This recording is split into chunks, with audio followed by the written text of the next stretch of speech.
One Nation of Gamers Summer Circuit. This is a feature tournament number 2, and we are getting underway with Group B. I'm Osmo, joined by Chalky. Chalky, how you doing this morning? Doing pretty great. Woke up to good news about my teammates doing really well in DreamHack Spain, so day's starting out well. Hopefully we have some good games in this tournament as well. Yeah, it should be a fantastic day of Hearthstone matches. Today, like I said, is going to be Group B, which consists of Sjow, Deckizz, Hoj, and of course we're going to get to see VX14 and maybe his priest deck, probably his priest deck, once again. So yesterday we saw Dog and Pavel make it through to the semifinals, which will happen on Sunday. And today we will have 2 more players to join them in that semifinal. So they'll be competing for $5,000 in prizes as well as the GEICO points. Also, the winner tomorrow will get a spot at the grand finals for the One Nation of Gamers Summer Circuit, which will happen at PAX in Seattle at the end of August. And there they'll compete for $20,000 and over 200 World Championship points. Chalky, that's a lot of money. It is a lot of money, and I mean, I've said this before, but it's also just kind of like a LAN, which for some of these players that are qualifying through Opens, it'd be almost their first experience into that kind of thing for Hearthstone. And having been to those, it's always really great. You know, you get to meet a lot of the people involved in Hearthstone, and it's just kind of a surreal experience going to your first event. Yeah, and it also helps get their name out there as well.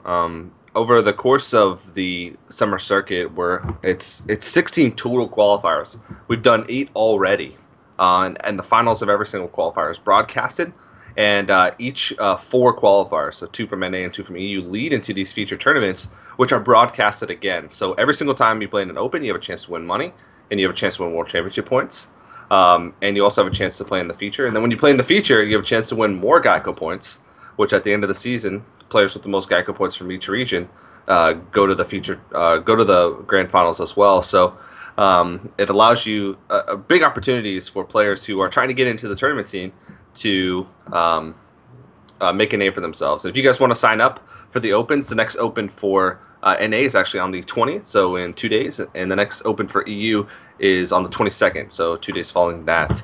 You can head over to liquidheart.com. On the right side, there's a bar that says upcoming events, and you can just click the ONOG blah blah qualifier number 5, EU number 5. There's 8 more left, 4 for each region, so head over there and do that. And also, throughout the day today, make sure you're heading over to geico.onog.gg.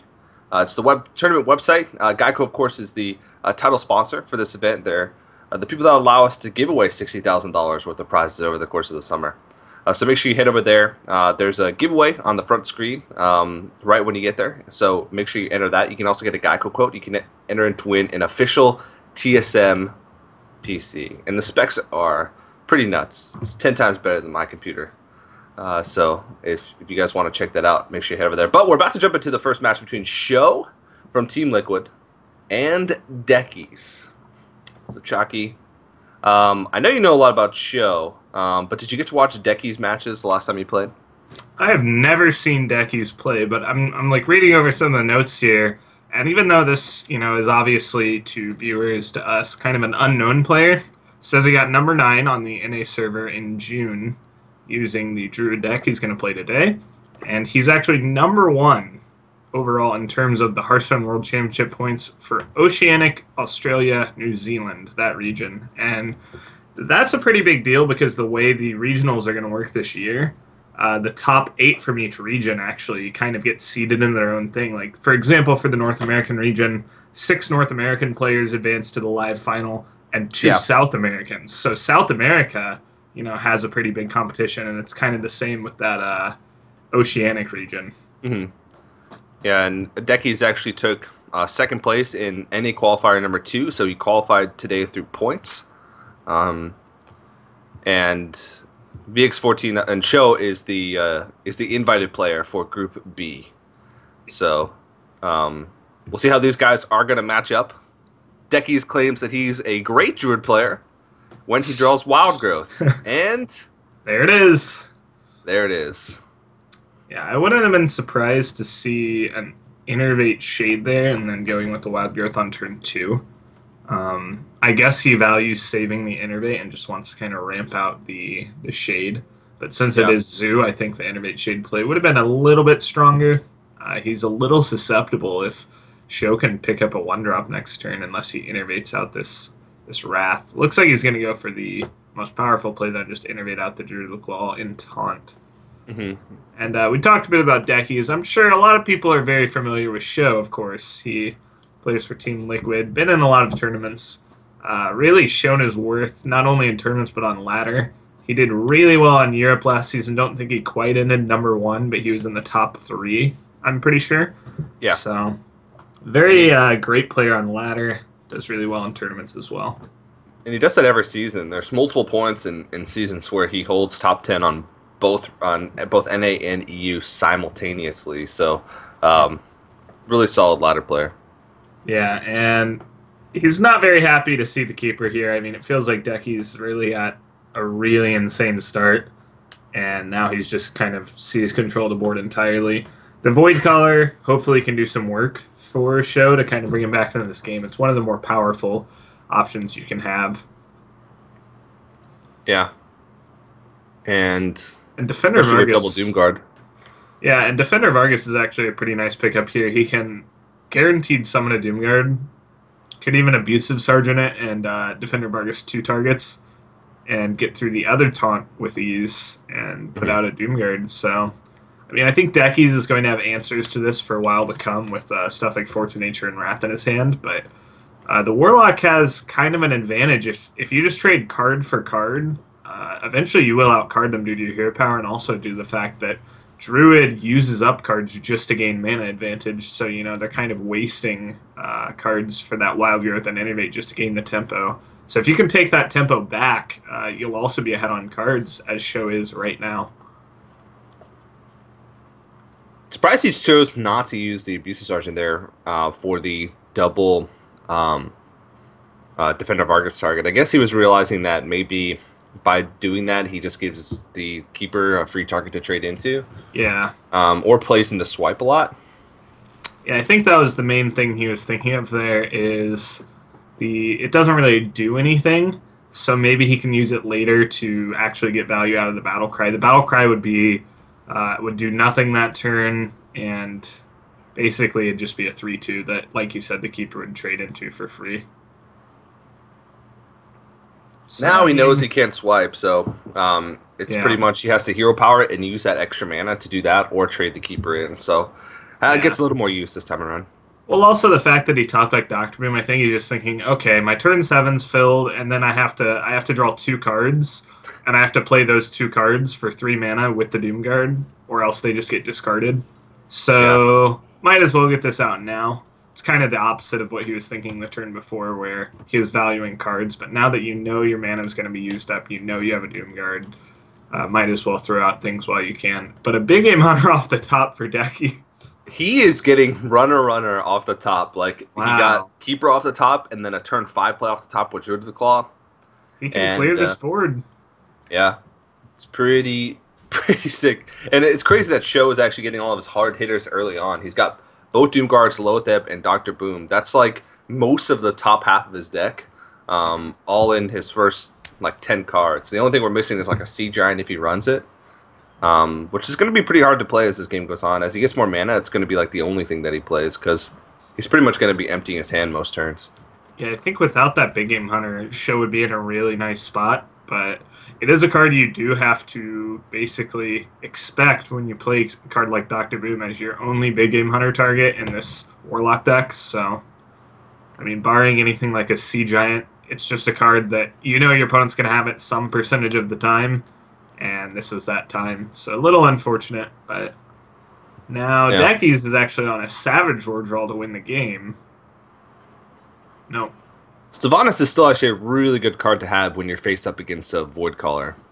Yeah, and actually Sylvanas, I don't think it's going to be too relevant in this situation, but Sylvanas, as far as I know, is still a little bugged.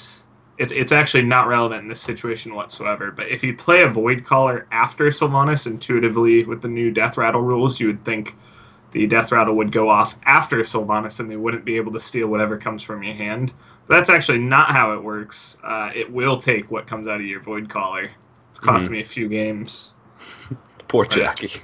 yeah, just one of those interactions where Sylvanas lines up super well against Void Caller in every situation. Yeah. Well, he's thinking here whether or not he wants to trade and potentially give up something that's not worth that much. Or also he's thinking of whether or not he wants to tap to Yeah, play more into but Force Savage, but he realizes that's that, gonna do it. Yeah. I mean, I guess okay. So not tapping plays around something like Force Keeper. That would do it. Whereas if you don't tap, he needs something like Force Swipe, which he has. So it's unfortunate for Sjow, but I think he played this pretty well. You can't really trade that Doomguard into the Sylvanas. 1/4 of the time, he'll just take your Doomguard, and you'll just feel like an idiot. Otherwise, he'll still take something, and you miss that 5 face damage that I feel was pretty critical if he was going to win that game. yeah, that was a pretty nuts draw from Yeah, Deckizz with opening up with a Wild Growth, having the Innervate play early on with True to the Claw, and then basically curving out nearly perfectly and having his BGH line up with the Dr. Boom as well. He said on his bio that he's really good at Druid when he draws Wild Growth, and I guess that's pretty evident with how that game went. yep.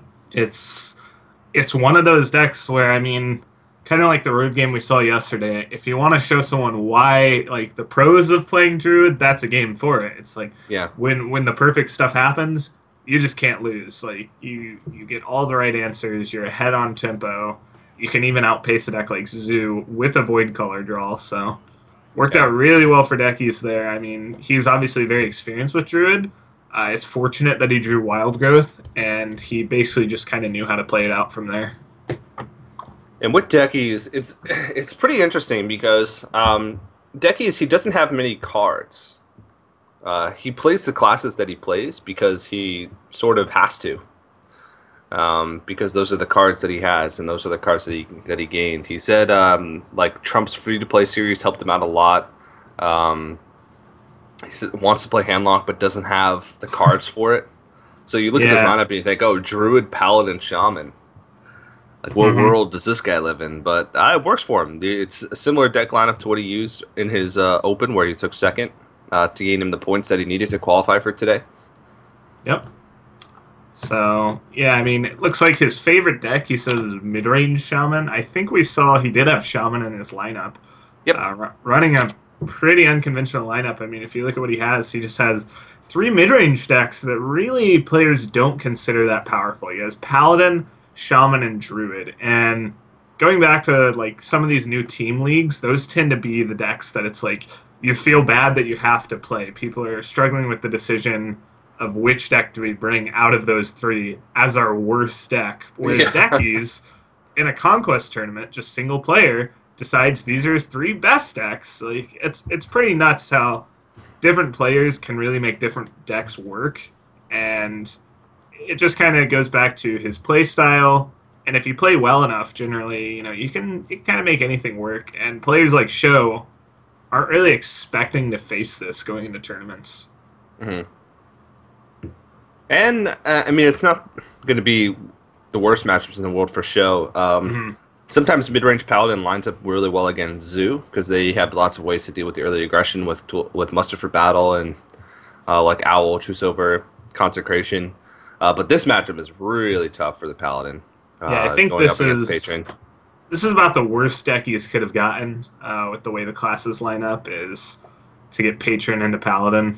I mean, Yeah. some players they feel like if they tech their deck out enough with like Ooze, Harrison, other stuff that just to deny everything the warrior can do, they feel it's not that bad.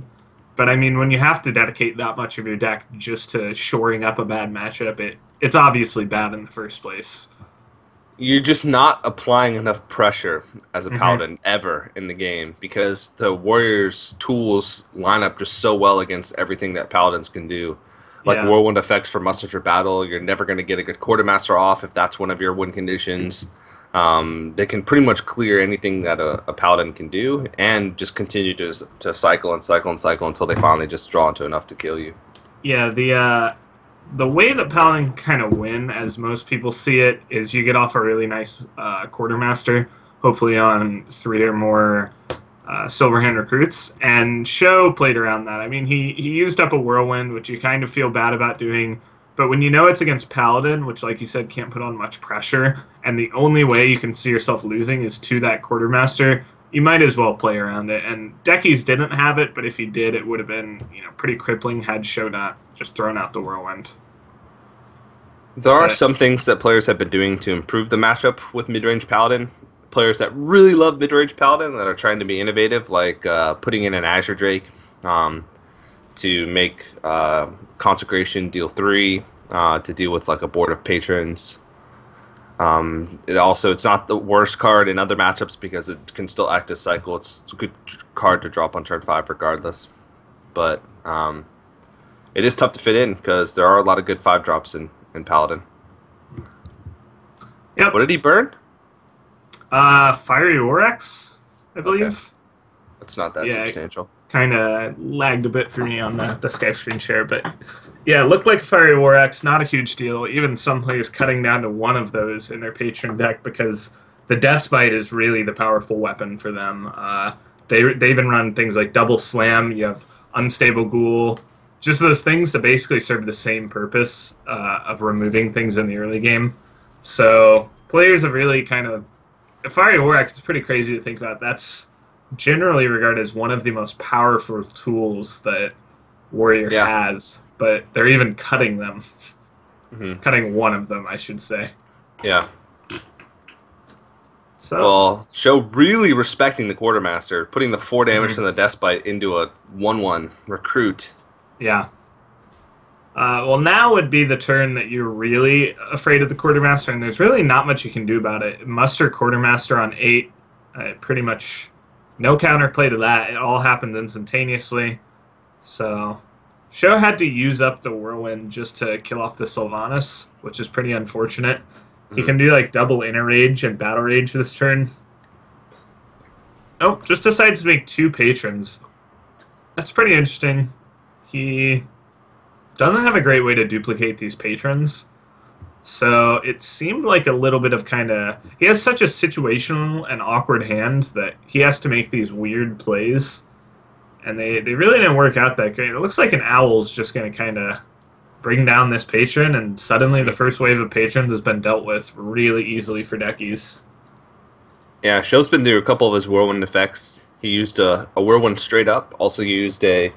had to use a Despite to take out the Sylvanas without getting Whirlwind effects onto the patron. So it's you don't really need as many when you're playing against Paladin. Usually like 1 wave. It's really hard for them to deal with because Consecrate usually just goes against them. And other than Equality and Consecrate, they really just don't have ways to deal with it. So Deckizz does have Equality, so he will have a way to deal with 1 more wave of stuff. Well, he also needs something to work with Equality. It's true. Equality does kind of neuter the patrons in the fact that they can't replicate anymore after an Equality, but if he doesn't draw into like his second Consecration or a Wild Pyromancer even, he won't have a way to actually kill off the patrons. Now, we did see Deckizz not Hero Power last turn. I guess he sees that Sjow kind of threw out that first patron so willingly that he's thinking, okay, he probably has the second one and the War Song, and he's trying to bait me in. But that's actually not the case. Sjow just has a really awkward hand. And the saving grace here for Sjow is it's not a huge deal, but he still has 9 in hand, right? He's going to draw up to 10. He has the maximum hand size. He still has both War Songs in his deck, another Patron, the Frothing. He still has all the things he needs to win the game in his deck. So unless he's under immediate pressure, it's not a big deal that it's been so awkward for him up until now. He has a lot of time. The Paladin deck doesn't put on much pressure. But otherwise, I mean, if Deckizz can piece together something like Mustard for Battle, Hero Power, and Quartermaster, that might be enough pressure to really start the clock on Sjow and make him make one of those suboptimal plays. Well, we're starting to get pretty close to that range where Sjow can piece together Hmm. buttloads of damage. Yeah, he really needs to set up the Despite. And one of the problems with using that first Despite just for removal is now that second Despite is really susceptible to Harrison Jones. Mhm.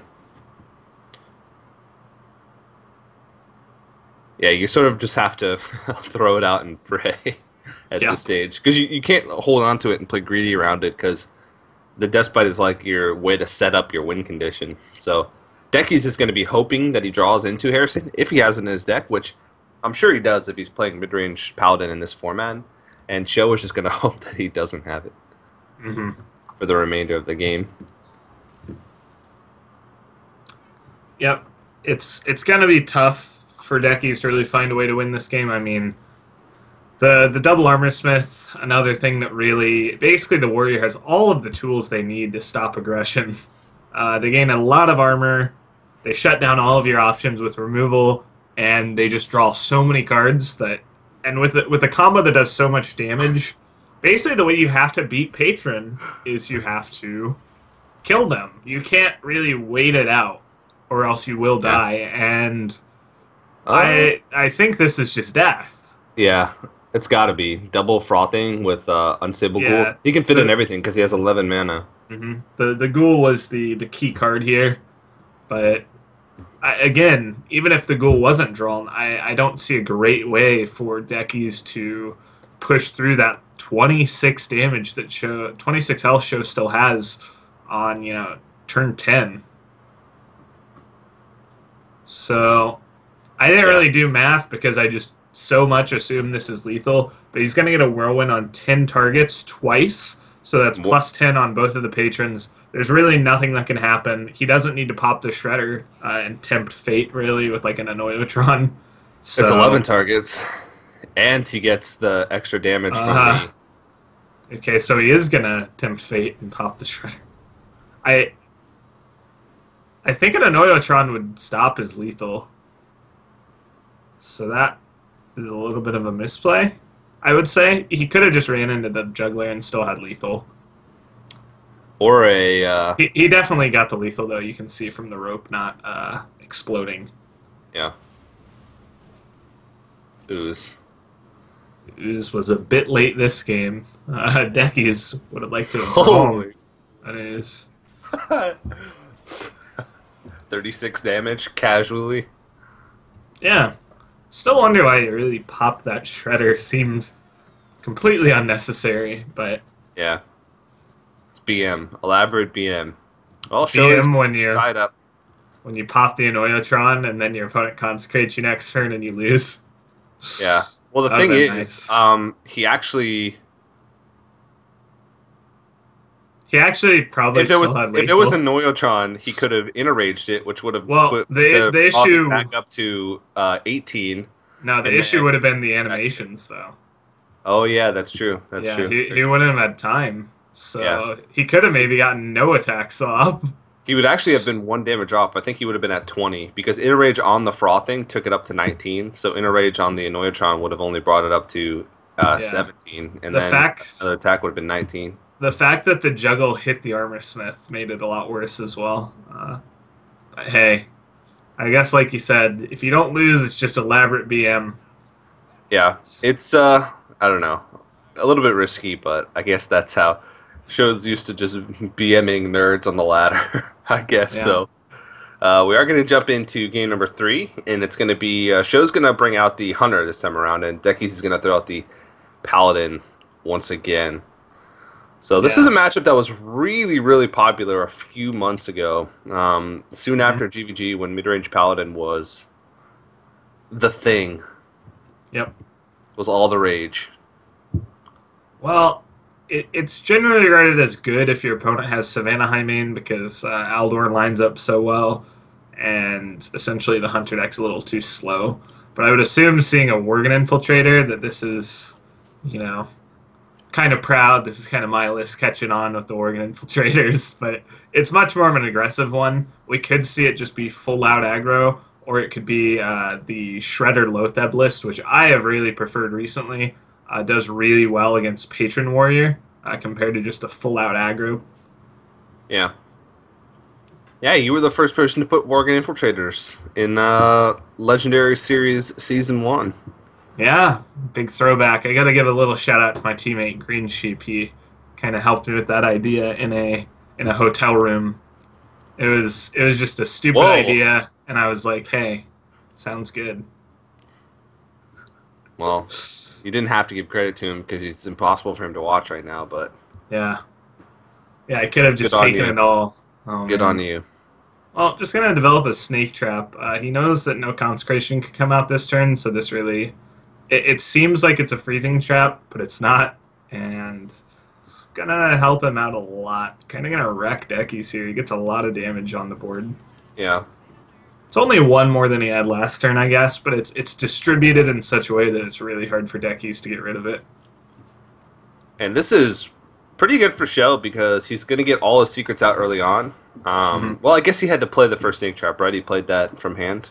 Yeah, it looks like he values the kill command bonus from having a snake out. He could have actually kept around the Worgen and used an owl to get back that extra power on the Worgen. Yeah. And it's also important to realize that Deckizz actually silenced the Worgen, or he Aldored the Worgen over the Mad Scientist, which is kind of interesting because if your opponent wants to silence off the Aldor debuff, they really don't want to do that on a Mad Scientist. Hmm. Uh, Usually not a big concern because you want to save the owl for things like Sledge Belcher and Tyrion, and in this game there just is no owl in the hand, so really not going to get punished. And I wonder if Show's going to kind of sniff out that there's no consecration here and play really aggressively. Yeah, this is an interesting deck because it runs some Worgen Infiltrators, but everything else feels like it's just mid-range elements with Mhm. traps being Snake Trap and Freezing Trap. Freezing. Yep. It's It's really it's like interesting. it's a fast hybrid hunter basically, where you cut high mains for Worgen infiltrators essentially. Hmm. The Worgen infiltrators can sometimes get, they usually get 4, sometimes 6, sometimes even 8 damage in because they're so hard to remove efficiently.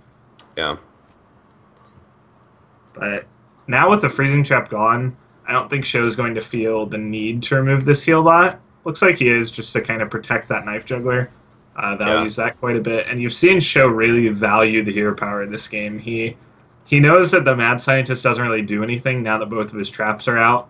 So at best, it's going to push 2 damage. Might as well play a little bit around Consecration and press the hero power button every turn.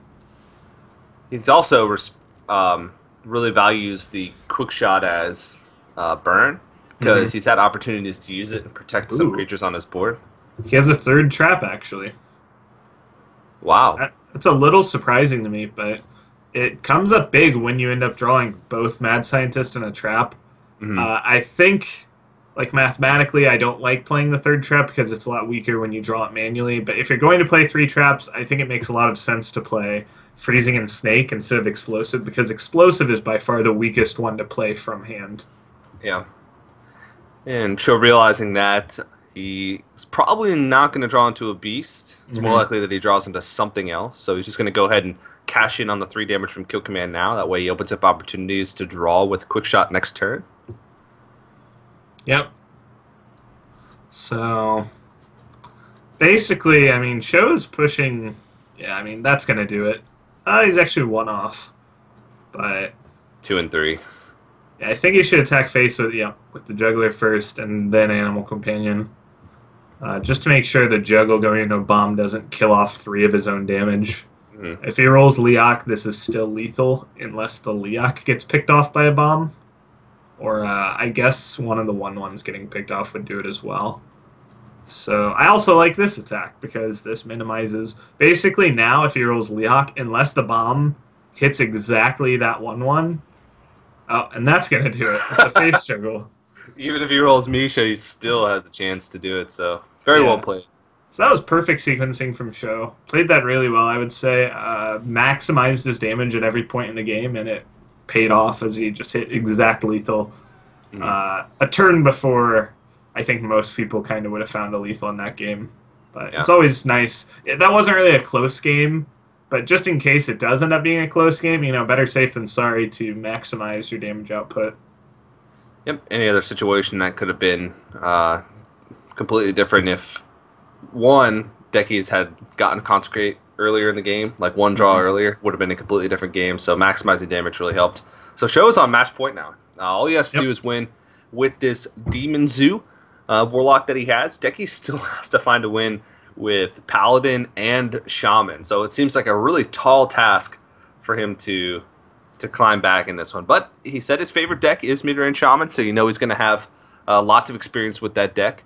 Mid-range Paladin does it lines up pretty well with Demon Zoo. I guess it depends on the start because Demon Zoo can always do some pretty crazy things, but traditionally it's had a reasonable matchup.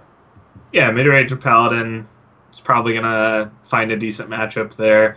Mid-range Shaman has traditionally struggled a lot more, though. You tend to have the answers early game. I mean, you have a lot of removal. You have the Storms, the Hexes, the Earthshocks to basically remove anything the Zoo puts out. But the fact that Zoo just draws twice a turn if they want to, and that they can really put out more threats than you have Hexes for, it just tends to overrun you going into the mid-late game. But the Shaman really needs to find a way onto the board early game. If you're just reacting, generally you'll get outcarded. But if you can put stuff like Zombie Chow and Haunted Creeper down and use those to trade favorably and then some, you might find a win. Yeah, but it's really tough. Really tough thing to do.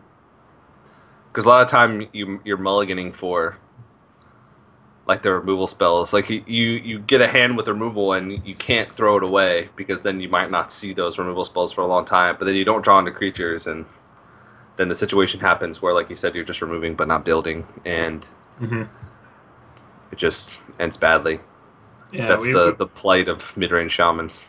We've really seen that kind of be the weakness of mid-range decks in general, is they're not so much bad at dealing with threats, but you eventually have to get back onto the board and take it over at some point. You have to have some sort of a swing turn. And for Paladin, that's doable because of cards like Muster for Battle that not only give you ways to remove, but give you a board presence as well, and a very good board presence against a deck like Zoo. But Shaman doesn't have anything like that. Lightning Storm costs a bunch of mana, and it doesn't develop your own board. So first, obviously, Deckizz chooses to throw out the better of the two matchups, which I kind of like here. However, from Sjow, I think I would have liked seeing a coin juggler here. It doesn't line up well into the mini bot, especially if you miss the juggle. Yeah. So I can see where he was coming from, but the Voidwalker doesn't line up well into a knife juggler, which is the exact same kind of odds. So you have to kind of think about which situation's worse, and I guess he decided this was the situation that he liked more. I sort of agree with this. I like the situation more because I would rather protect my Knife Juggler than protect my Voidwalker. Like, I'd rather throw my Voidwalker into a Knife Juggler than throw my Knife Juggler into a mini-bot. That kind of thing. So, I mean, there are, like, if you play Juggler and then he plays mini-bot, you can play a creature, get a Juggle, and then trade evenly. So it's still not going 2 for 1. But at least he finds a way to deal with the Juggler instead of just having to give up the Voidwalker for free. Yep. It's not too bad. I mean, like you said, Sjow basically gets out kind of scot-free because of that abusive Sergeant. He gets to trade down now, keep developing a board. And, yeah, I would say this worked out okay for him. It's not the worst thing ever. Still ahead on board, which is really where you want to be. There's no Muster for Battle or Consecration in Deckiz's hand, which are those key cards in this matchup. Owl's a pretty solid pickup. It gives him something to play, which is actually a pretty big deal. Instead of just having a turn 4 hero power. Yeah, he decided to deny the Death Rattle, which almost like fakes a Consecration here. So I think Sjow's going to be really hesitant about something like Implosion, which normally seems super powerful here. You could just go with a much safer like tap Juggler, but he's actually going to go for the really all-in play here. And if there's not a Consecration picked up from Deckizz, I mean, this could just be a runaway win for Sjow. Yeah, already at 20 health. Nitro just represents so much damage with a deck like the mid-range Zoo because they have so many ways to get extra tokens with cards like Haunted Creeper, Imp Gang Boss, Implosion. Yeah, and I mean, Show's just going to push through this. He's going to get 3 juggles this turn. Gets to develop an Imp Gang Boss. Basically, everything's going right for him. He gets to push some face damage no matter what this turn. And, I mean, Deckizz is going to have a really weak turn next turn. He has good stabilization cards from turn 8 onward, but that's really not enough to do it. He's going to need something to do on 6 and 7 that help him survive. So he really needs to pick up a Consecration here, I think, if he wants to stay in this game. And that's not it, so... No. It's not even worth using. Yeah, he's just going to have to play Sylvanas, which really doesn't do anything unless the juggles juggle into it, and then you can get a steal. But your steal is, favored to get a 1-1, which Sjow really could care less about. Well, he's going to pile him damage here. He's going to put him at 5 health. And possibly even 4. Yeah, now a Consecration here would... Yeah, I think you should play the egg because of Consecration. That's really the only way you lose is if you top decks it. So... Now it's almost... I wonder how Consecration would work with the Death Rattles. But he doesn't draw it, so... Yeah, I gotta think, you just have to kind of trade here, hope to steal, maybe like the Juggler, just to steal off the most power you can. Yeah. That's not a bad one, though. That's still not the best. Yeah, Show's on a couple draws to win now. That's got to be the play, I would think. Turn 7, Dr. Boom. Void Terror on the egg could be okay. The thing about Dr. Boom is that it gives him like an out, I guess, if he has BGH. Because if he has BGH, he just clears the board. Yeah, potentially. I mean, those bombs... You do get 3 juggles, though. The bombs are very relevant. Could just kill Deckizz outright. The juggles, he really doesn't want to go into the Imp Gang Boss, which is what he's thinking about now. But I think you still kind of just go for the juggles. Yeah. Yeah, as long as they don't go into that Imp Gang Boss. There's one. Okay. That's actually really a big deal because now he can't clear off the slime, which just acts as another annoying taunt to get through. I mean, there's a chance that a 7/7 is going to have to go into that slime. And now that Deckizz has made it to Tyrion turn, he actually does have a chance if there's not like an owl picked up from Sjow. Yeah. Oh, and there's the big game hunter you talked about. So he's going to get punished slightly, but there's a chance that he still just dies. Yeah, now you have to kind of weigh... I think you have to big game hunter and just hope. You have to big game hunter True Silver, just clear off stuff. There's a really small chance you die to bombs. You play the BGH before you run into the bombs, and you should be safe. He's actually not... Possible. He's not going to heal up. He could have healed for 2, but he decides he wants to put another target down, like you said, and buff the... Oh, there wasn't room on the board. All right. So now Deckizz is okay. The stabilization has begun. He's going to get a Tyrion down, and Show's going to get out some demons, which are pretty nice. He gets to eat a haunted creeper and eat an egg. And hope somehow with Mal'Ganis these can push through next turn for the win. Yeah.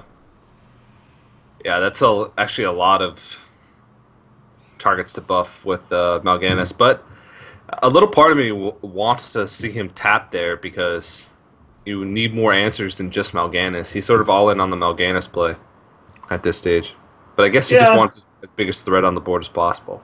Yeah, you really need to fight for this board. I don't think you can afford to go for card advantage at this point because Deckizz cards are probably insane from here on out.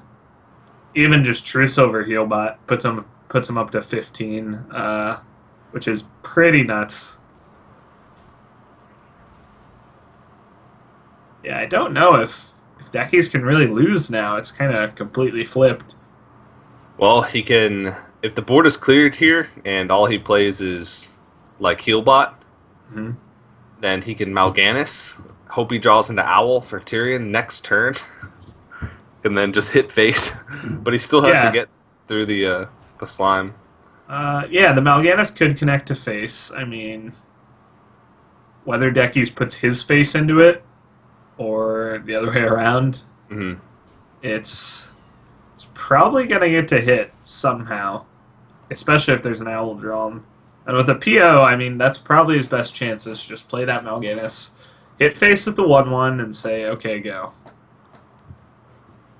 And he would have exactly enough if all Deckizz does is play Tyrion. But from Decky's point of view, I think you actually have a better play, which is to lay on hands your face. And then if you draw a quality, you use that. But if you don't, you can actually just put your face into the Mal'Ganis because you've gained so much health from the lay on hands. Yeah. So he'll gain 10 health and take 9 damage. So effectively, it'll still be a one health gain. And if since it's the only card played, he'll still be able to clear the board, but be able to refill his hand, and he can play Tyrion next turn. I like it. Yep. So I'd like to see the lay on hands here. He might go with the consecration instead, though, since that guaranteed clears it. But I would like to see the lay on hands. Consecration, you're not doing anything else after it. You're only hero powering. Yeah, it feels like you probably can't lose if you just lay on hands into Tyrion next turn, or maybe into consecration next turn. Mm-hmm. He spots it. Mm-hmm. And the golden lay on hands. Yep, that's probably going to seal up the game. He does have to. He didn't draw the equality, so he does have to put his face into that Tyrion, or into that Mal'Ganis. Yeah. But 12 it's not that big of a deal. 12 is pretty out of reach for Sjow, especially with no board and a Tyrion coming down next turn. Yeah. I mean, I guess it's not quite out of reach now because he gets hit face this turn, and he could owl off the Tyrion and draw into a damage buff next turn. So it's not unheard of that Sjow could still win, but it's pretty unlikely. Yeah. He'd have to draw Owl into damage. I mean, that's something Deckizz is going to consider here, though. He does have alternatives to Tyrion. He could do Aldor. double consecration. Aldor is still weak to Owl, which is the main issue. Yeah. Owl damage would still be exactly what would kill you, so it's really no better than just playing Tyrion. Mm-hmm. So he could go for double consecration, but then you're also weak to just show drawing another Doomguard. So I think this is probably the right play. Your opponent has to runner you. One of the cards has to be exactly Ironbeak Owl, and the other one has to be 2 damage, which is a little more likely. There's 2 damage. Uh-oh. Nope. Not quite, but The Tyrion's going to just eat these up. I really don't like that attack, though. I mean, now how do you win? Your opponent clears your board and you lose. I think he would have just cleared the board anyway. Could he have, though? He didn't Actually, have no, enough. you're right. He didn't have With enough Lothar. on board. Yeah, he could have think Sjow- consecrated still, but I think he was just a little bit maybe tilted, maybe a little bit frustrated that he was Yeah. so close and was blocked. I just don't see what that attack really does for you, taking off the Divine Shield. It's not like you're ever going to literally push through Tyrion, so you could have denied the... I mean, it still would have been really rough. He would have had to draw on 2 damage and the Owl, had Deckizz chosen to just leave the 1/5 Lothab out. Mm-hmm. But, I mean, it's still... in these situations, the difference between playing good and playing great is finding those really small opportunities to still steal a win. Yeah, and Deckizz is going to find a win with the mid-range Paladin. So the last matchup is going to come down to the Zoo versus mid-range Shaman. Now, Deckizz could be throwing like a curveball. He could say, you know what? I'm going to say my favorite deck is mid-range Shaman, and then bring Mech Shaman. Well, I don't think Sjow really gets to see the notes, so... Well, he can hear us if Yeah, we're he on a could. delay, but he could Like Go like back. the liquid guys could be like whispering in his ear, like, "Hey, it's probably mid range," but I mean they'd be correct. Yeah. So, and that's a really sick zoo start. Um, with oh, there's the chow Whoa. though. That's exactly what he needed. Kind of smiles. I wonder if he only plays one even. That's always the best feeling is when you play one zombie chow and you just get it on turn one anyway. Yeah. Yeah, I mean it still doesn't really hold a candle to how good the zoo opener is when you get Flame Imp Coin Voidwalker, Yeah. but Lightning Storm is basically what you need to come back from that. Yeah, Show's definitely going to need something to protect him from the AoE, whether it be Egg or maybe Uh even huh. Haunted Creeper. Yep. Well, Speaking of there's devil. Egg. Yeah. He really wants to play abusive this turn though. I think he's just gonna go with. He could hold back one abusive, but you do want to push face damage. I mean, you can't wait around forever. It is a slower zoo deck, so you can go for more of a board control style, but holding back too much will just end up in giving your opponent time to draw their answers. Mhm. And he does hold back on the second abusive, so definitely Yeah. respecting the AoE here. Yeah, but I mean, now your opponent just trades in rock biters, totems, and you're still behind on board. So, like I said, it's you kind of feel good about it, but what does it really do? I'm Yeah. not really sure why Deckizz would choose to do this, though. This feels like you're almost wasting your Flame Tongue, whereas you could have gotten more value out of it had you popped the Creeper and made a totem, because Zoo can't really clear your entire board. So then you'd guaranteed get the double value. And I mean, I guess the difference this way is he takes one less damage, which isn't really a consideration you care about. But the more important thing is he developed the Flame Tongue over a regular totem, so I guess he likes that more. Yeah. Which, is reasonable. It does. I just feel like if you held back the Flame Tongue, then your opponent would be more likely to play into it in the first place by playing something with 3 health that you could then punish. Hmm. So Show's going to be faced with a tough decision here. Mm-hmm. Um, You have to kill off the Flame Tongue for sure. yeah.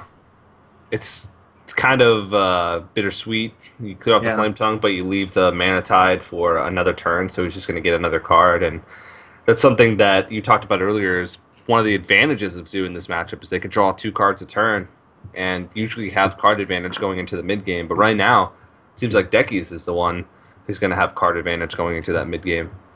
Yeah, Deck is going to overload himself out of a Fire Elemental turn. Pretty unfortunate that he drew that. And it's Basically, going to be one dealt turn with too really late. easily. Yeah, the PO lines up really well, and he gets to kind of clear off the Mana Tide.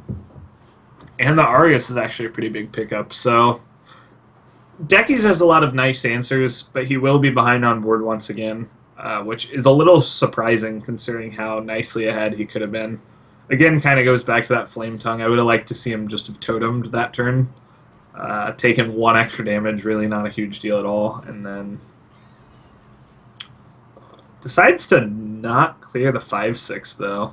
Yeah, this way he gets multiple defender targets, which Yeah, I mean, if he power overwhelmed, he would it would have been really awkward for him to do so.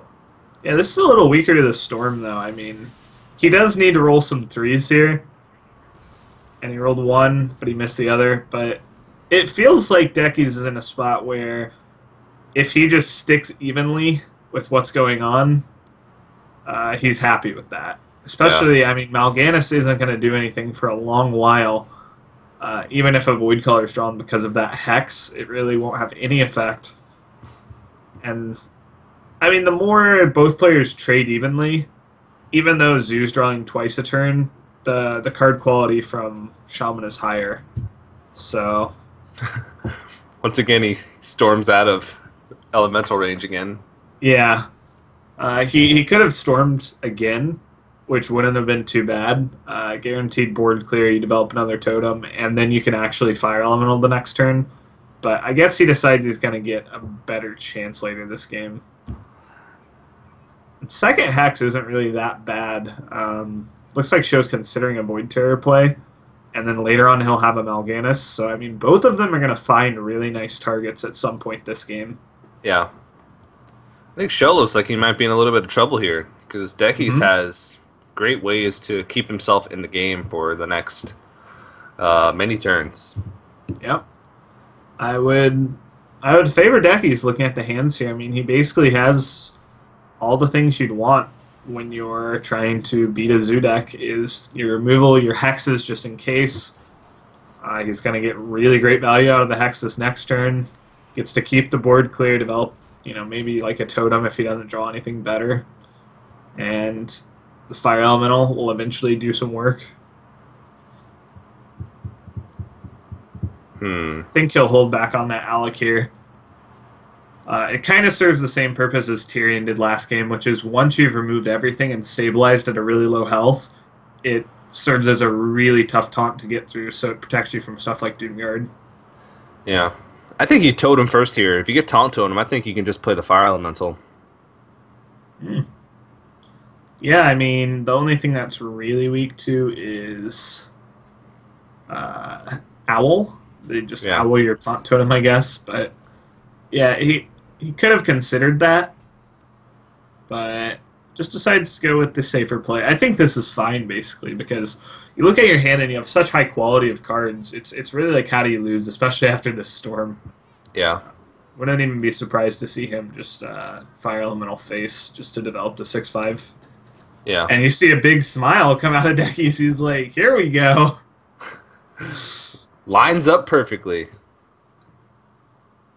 And we're going to get about the opposite reaction out of Sjow. He's actually going to... Looks like he plays the Harrison Jones. So he's going to save the fire elemental for... Yeah. I like that. Yeah. So Show's last chance, I mean, he can... So he has a choice here.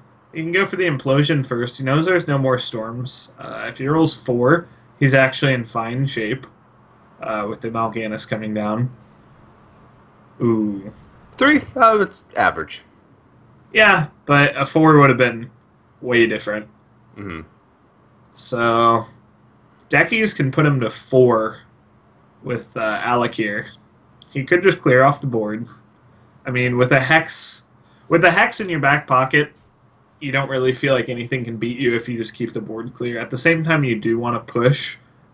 It'd be really nice if you could get him to 3, but he can't. And the Mal'Ganis is obviously going to make him immune. But even with Mal'Ganis, I think he's just dead. Yeah. Because next turn, he can punch through the Salakir with the Imps, but then he's just going to get Hex, Fire Elemental on the Frog, and then Harrison punches through for the game. Yep. So that's going to do it for Deckizz. Wow. So the mid-range Shaman prevails. Good start with the Creeper, Zombie Chow, Flame Tongue, and Manatide all in the opening hand. So he had what he needed to contest the board early on. Then he had ways to draw into more stuff. And he also had the Lightning Storms to match up nicely to be able to clear the board. Sjow looks very distraught after that loss, but Deckizz has to be really happy taking down Sjow. He's going to move on to the winners match of Group B. Show's going to have to fight his way down through the losers match and then the elimination matches. So every match here on out for Sjow is going to be an elimination match. Yeah, Sjow is, I mean, he's struggled in very recent history. I mean, not too long, but he did drop a lot of games in the Archon Team League with his Patron Warrior, and it's kind of the nature of Conquest is when you lose, it's usually one deck that weighed you down, and in this case, he's 0-3'd with his Zoo deck against what you would consider good matchups. Paladin's kind of bad, but the rest seems pretty fine, and it's got to feel really, really bad for him. Yeah, and so with that, we're going to move into the next match shortly, but we do want to give you guys a quick reminder. Deckizz was one of the players that actually made it through because of the amount of points that he gained by playing in the open tournaments. And, of course, they're called opens because they're open to anybody. If you guys want to participate in the open tournaments for the summer circuit, you can head over to liquidhearth.com. And on the right side of the screen, there's a upcoming events. You can click the ONOG NE qualifier or EU qualifier link. It'll bring you to the page and you can register for the tournament right there. It's really easy. They're really fun to play in. There's a $250 prize pool for each open. There's 8 opens still remaining, 4 for NA, 4 for EU. You can play on either one, no matter what region you are, as long as you have cards in that region. But the GEICO points that you gain are separate, so you can't double dip and you pool your GEICO points from both NA and EU. If you win a tournament, or if you get enough GEICO points, you will find yourself in one of these feature tournaments, competing for that $3,000 and competing for that spot at PAX. But we are going to take a quick break. But the next match, VX14 versus Sjow, is going to happen right after this break.